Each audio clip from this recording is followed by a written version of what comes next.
The other thing about the value chain is the consumer, and Ian's already mentioned this, the fact that it's widening the opportunities, the content models, and the different business models, the different content models means that consumers, there's a lot more consumers that are interested in games and have access to games.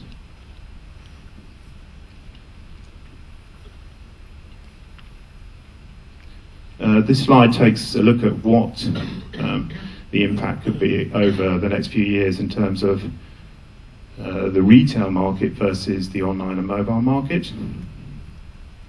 We expect by 2010 that those other opportunities outside the package space will be worth around 27% of the market. So retail's dominance, the package content market is being undermined, it's being eroded. And you know, we could probably safely say by about 2015 that we'll see a much more equitable spread of revenue coming from different revenue streams, and so there's a lot of growth going on in these new sectors.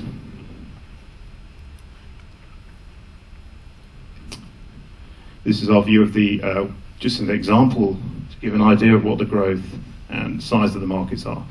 Obviously, they're not insubstantial. This is the Western, which is North American and European markets for massive multiplayer online games.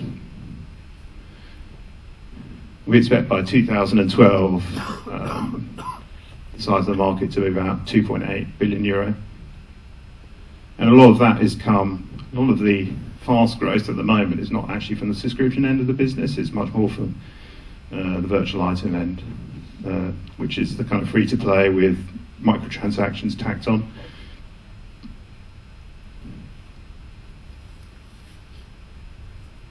And as a comparison, a quick look at the mobile market, and this is the global mobile games market. We can see that there's around, by 2012, obviously the growth is not quite as substantial, but 2012, about 2.6 billion. Mobile market has its own challenges in terms of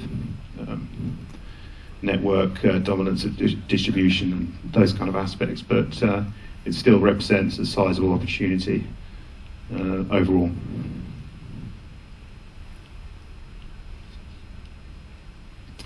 Lastly, I just wanted to finish on a slide about a subsector of the massively multiplayer online game market, which is about browser MMOGs, which are cheaper, sort of at the low end in terms of cost to develop compared to the high end. They're not sort of World of Warcrafts or Age of Conans. These are games which can be played in the browser and are accessible by anyone with a PC, basically. And the European it is a European success story. It's really an example of how European companies have innovated and are competing with companies from the US. You know, the whole ecosystem is kind of dominated by Europe in terms of the actual production, the service provision, and actually the consumption, because these games can be accessed by anyone with a PC. The sort of non-retail markets that within Europe can access these content as well as anyone else. So there's quite a sort of burgeoning scene of these types of games in less mature games markets like Eastern Europe. And it's not a small market either. You know, it's still worth, we expect by 2012 to be worth around 600 million euro. So that's just an example of how Europe is innovating and how it is being very successful. So unfortunately, Klaus from Gameforge couldn't be here today to give his sort of kind of view. Gameforge is one of the major actors in this particular market.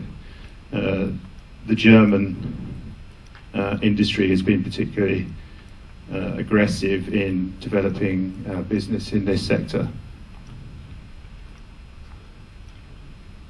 And that's me done. Thank you very much. Okay, Ian.